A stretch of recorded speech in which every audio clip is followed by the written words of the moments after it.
Covid task force के सदस्यों ने सरकार से एक बहुत बड़ी मांग कर दी है।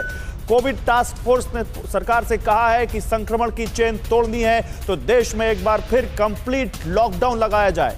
संक्रमण रोकने के लिए 2 हफ्ते का कंप्लीट लॉकडाउन लगाया जाए, ये एक्सपर्ट्स ने कहा है। लॉकडाउन पर केंद्र सरकार जल्द कोई फैसला ले सकती है, ये सूत्र बता रहे हैं। अलग अलग राज्य अपने mini lockdown, weekend lockdown, break the chain, full lockdown सब कुछ लगा रहे हैं, लेकिन असर नहीं दिख रहा है उसका। और इसलिए अब कोविड टास्क फोर्स जो कि कोरोना से निपटने के मामलों पर सरकार को सलाह देती है, उसने कहा है कि 15 दिनों का, कम से कम 2 हफ्तों का लॉकडाउन, कंप्लीट लॉकडाउन लगाया जाए देश में।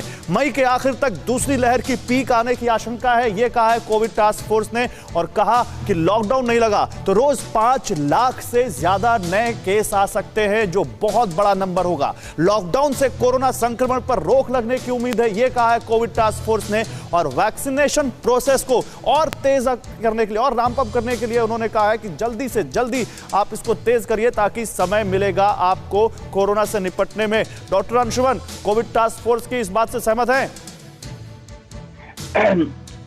डॉक्टर एंथोनी फॉसी जो यूएस के एपिडेमियोलॉजिस्ट हैं, उन्होंने हिंदुस्तान की दुर्दशा देख के वहां से स्टेटमेंट रिलीज किया। क्यों किया? कि उन्होंने देख लिया कि हिंदुस्तान इस काबिल है ही नहीं, जिस तरह से मैनेज कर रहा है नाइट कर्फ्यू, जनता कर्फ्यू या इवनिंग लॉकडाउन, ये मैनेज नहीं हो पाएगा। तो उन्होंने रिकमेंड किया कि आप कंप्लीट लॉकडाउन करो। क्या फायदा होगा कंप्लीट लॉकडाउन से? 3 पर्पस हैं, मिटिगेशन, प्रिपेयर्डनेस एंड टेस्टिंग।